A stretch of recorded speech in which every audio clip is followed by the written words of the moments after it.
What's up, readers? Good morning from Mexico. I've been traveling the past few days and I've had some three long days. So let's dive into some picks. We're going to start with Exxon Mobil. Howie's pick, Exxon Mobil. I'm doing this from a laptop. I had to change my settings and such, so hopefully it works all right. Let's see. Pretty straightforward on Exxon here. We're looking at monthly level. We have been in a long-term, multi-year downtrend. We've had this new recent uptrend here. You can see with this very steeply sloped trend line. As you know, if you watch the videos, you know that I don't really like steeply sloped trend lines. That's, real acceleration that doesn't last. It's not sustainable. But you can see we broke out of this long-term trend line back in January, and we just went straight up through all resistance, straight up through the trend line, straight up through the 200 moving average here in green, straight up through our swing target, swing resistance, all the way up to the top, straight up. No retesting, no bouncing, no pullbacks.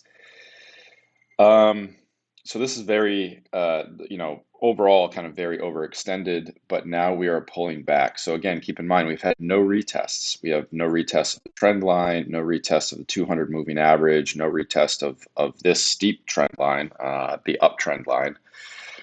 So that's what we're looking for. We're looking for a pullback to an expected support point as a nice entry. So let's dive down to the weekly level. And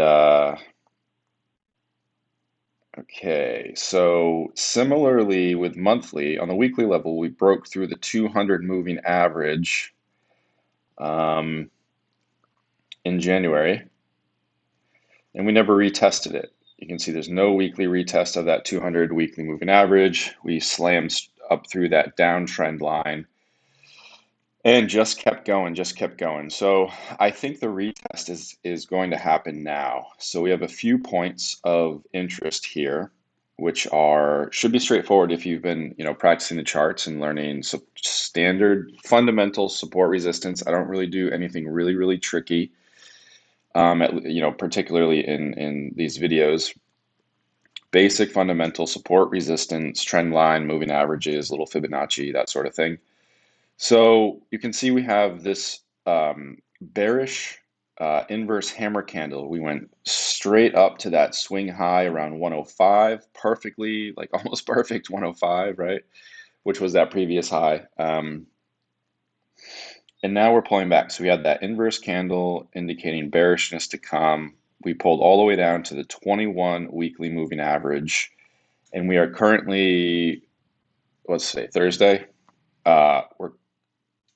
So we closed yesterday just below that 21 moving average. I actually think this continues. I think this needs a little bit of relief. And you can see that our 50 moving average is right in line with this steep uptrend line, but we also have an entire general area of big support here, down in here. So let's highlight what these are. That is of course that downtrend line. Whoops, sorry guys. Oh, I got some settings different on this laptop, screwing me up. And the laptop doesn't like my Streamlabs running in the background. Anyway, so we have this whole area here, which very straightforward, right? We have our downtrend line. We even have our uptrend line kind of cutting through this general area. We have this swing support level from previously before the breakout, which is around 65. We have, the 50 period moving average here in gray, the 100 period in orange, and then our 200 weekly down here at almost exactly aligned with that 65 support level. So this is our general expectation of where we would get a retest pullback bounce as of this moment in time. This is a great buying opportunity if we actually get down here to this zone. And And if we throw in a Fibonacci, let's see what lines up.